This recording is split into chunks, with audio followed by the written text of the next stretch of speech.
दोस्तों, बिहार में विधानसभा चुनाव है और चुनाव नवंबर में होना है। और इससे पहले जो बिहार की राजनीतिक सरगर्मी है उसे समझना ज़रूरी है। एक तरफ कांग्रेस अपने सदाकत आश्रम में बैठक के प्लान बना रही है, बिहार में अपनी खोई हुई ज़मीन को वापस लाने की तैयारी कर रही है। दूसरी तरफ आरजेडी से तेजस्वी यादव हैं, जो इस चाह में भी हैं कि इस बार अगर जीतें तो मुख्यमंत्री बने। लेकिन लालू परिवार के अंदर एक जो लड़ाई है वो संजय यादव को लेकर भी है, जो कि तेजस्वी यादव के सलाहकार हैं। लेकिन इस सब के बीच में रोहिणी आचार्य भी, जो उनके लालू प्रसाद यादव की बेटी हैं, उनकी भी चर्चा हो रही है, और तेज प्रताप यादव की भी। रोहिणी आचार्य लालू प्रसाद यादव को अनफॉलो कर दें, और इसकी चर्चा होने लगी कि अनफॉलो क्यों कर दें सोशल मीडिया पर अपने पिता को। दूसरी तरफ तेज प्रताप यादव हैं जो कसम खा रहे हैं।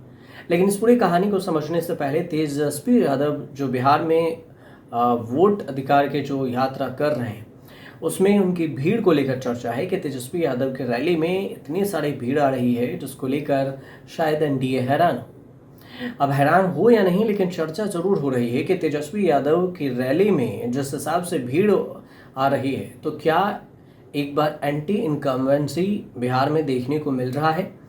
माहौल क्या कुछ कह रहा है, अगर आप वहाँ से हैं तो आप वीडियो को देख रहे हो तो कमेंट करके आप हमें बता सकते हैं। लेकिन जिस हिसाब से तेजस्वी यादव का जो भीड़ दिख रहा है उनके रैली में, जो बस पर खड़े होकर उन जो भीड़ दिख रहा है, ड्रोन शॉट्स आ रहे हैं, उसकी चर्चा है। कोशिश में है तेजस्वी यादव के बिहार में सत्ता पर काबिज हो सकें। नीतीश कुमार को टारगेट कर रहे हैं, प्रधानमंत्री नरेंद्र मोदी को टारगेट कर रहे हैं।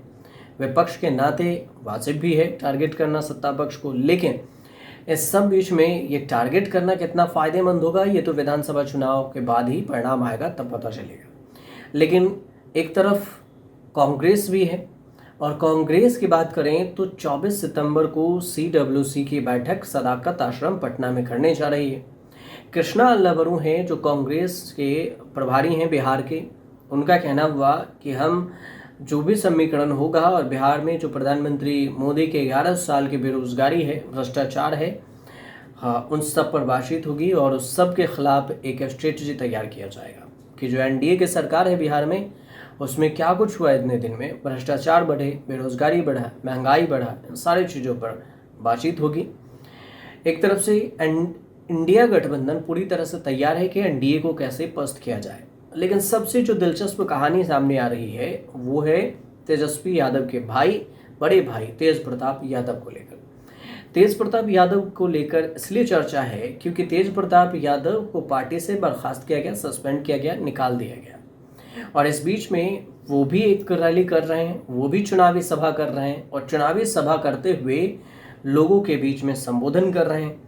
तेज प्रताप यादव इसी दौरान उनकी जो एक बयान है उसकी खूब चर्चा हो रही है। जब वो रैली में एक बार पहुंचे तो उनसे इस बीच में आरजेडी में वापसी को लेकर एक निजी चैनल से इंटरव्यू पूछा गया।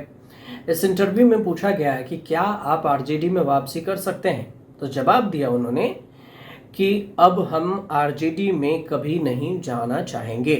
तेज प्रताप यादव का कहना हुआ कि हम गीता और भगवान कृष्ण की कसम खाकर कहते हैं कि दोबारा आरजेडी में नहीं जाएंगे। उन्होंने कहा कि अगर कोई मुझे बुलाएगा तो भी मैं आरजेडी में नहीं जाऊंगा। तेज प्रताप यादव का कहना हुआ कि लालू प्रसाद यादव को लेकर कहा कि मेरे माँ पिता मेरे लिए भगवान हैं और मैं सदैव उनकी तस्वीर अपने साथ रखता हूँ। उन्होंने कहा कि पार्टी पॉलिटिक्स अलग है और माता पिता का प्रेम अपनी जगह पर है। तो इससे पहले तेज प्रताप यादव ने रविवार को कहा था कि जो भी मेरी बहन माँ या प्रधानमंत्री नरेंद्र मोदी की माँ के लिए अपशब्द का इस्तेमाल कर रहे हैं वे पागल हो गए हैं। तेज प्रताप यादव ने महुआ से आरजेडी विधायक पर निशाना भी साधा था। महुआ में तेज प्रताप यादव का ये भी कहना हुआ कि महुआ के विधायक पागल हो गए हैं और उन्हें नहीं पता कि वह क्या कर रहे हैं। तेज प्रताप यादव ने कहा कि माँ 9 महीने तक अपने बेटे को गर्भ में रखती है और इसलिए जो भी माँ पर उंगली उठा रहे हैं उन पर एफआईआर दर्ज होनी चाहिए। ये तेज प्रताप का बयान है कि उन्हें जेल भेज देना चाहिए। केंद्र सरकार और नीतीश सरकार से मांग करते हुए कहा कि मैं मांग करता हूं कि जो भी मां को गाली दे रहे हैं इसलिए उन्हें जेल भेज दिया जाए। महुआ विधायक पर तेज प्रताप ने निशाना साधते हुए कहा कि यहाँ के विधायक ने जिस तरीके से बोला है उन्हें जेल जाना ही चाहिए, और अगर उन्हें जेल नहीं भेजा जाता है तो मैं प्रदर्शन करूंगा। सीधे तौर से तेज प्रताप का ये बयान है। अब बात करते हैं कांग्रेस की तरफ से क्या है। तो कांग्रेस की तरफ से जो वर्किंग कमेटी की बैठक होनी है उसमें सुप्रीम बॉडी यानी कांग्रेस इस पूरे को लीड करेगी। सीडब्ल्यूसी की बैठक होगी और इसके अध्यक्षता मल्लिकार्जुन खड़गे सहित कई बड़े नेता हैं जो पटना के सदाकत आश्रम में 24 सितंबर को एकजुट हो रहे हैं।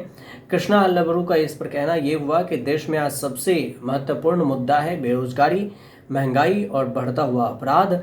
ट्रंप के सामने कभी सीज फायर, कभी सरेंडर और कभी महिलाओं पर अत्याचार। कांग्रेस कार्यकारी बैठक में इन सभी मुद्दों पर विचार करेगी और उन्होंने ये भी कहा कि इन सभी मुद्दों पर 11 साल बाद भी प्रधानमंत्री नरेंद्र मोदी विचार करने में कोई दिलचस्पी नहीं रखते। जनता को यह समझने की जरूरत है कि आखिर वो ऐसा क्यों कर रहे हैं। वोट चोरी को लेकर भी उन्होंने मुद्दा बताया कि वोट चोरी पर भी आने वाले समय में हम इस पर बात करेंगे, और आरोप ये भी लगाया है कि बिहार में अपराध और गुंडाराज पुलिस की नाकामी के कारण बढ़ रहा है, अंकुश नहीं लगा पाया जा रहा है, वोट चोरी हो रही है, और इन तमाम मुद्दों पर सीडब्ल्यूसी की बैठक में चर्चाएं होंगी। आपको बता दें कि विधानसभा के चुनाव भी होना है और चुनाव के बीच में इस राजनीतिक सरगर्मी तेज है। सीट शेयरिंग को लेकर भी चर्चा होनी है, किससे कितने सीट मिलेगी। एनडीए और इंडिया दोनों में कोई अपडेट आएगा तो हम आपको ज़रूर बताएंगे। फिलहाल ये जानकारी थी जो हमने आप तक शेयर किया। अगर आपको सही लगे तो हमारे चैनल से जुड़िए, सब्सक्राइब कीजिए, शेयर कीजिए, कमेंट जरूर कीजिए।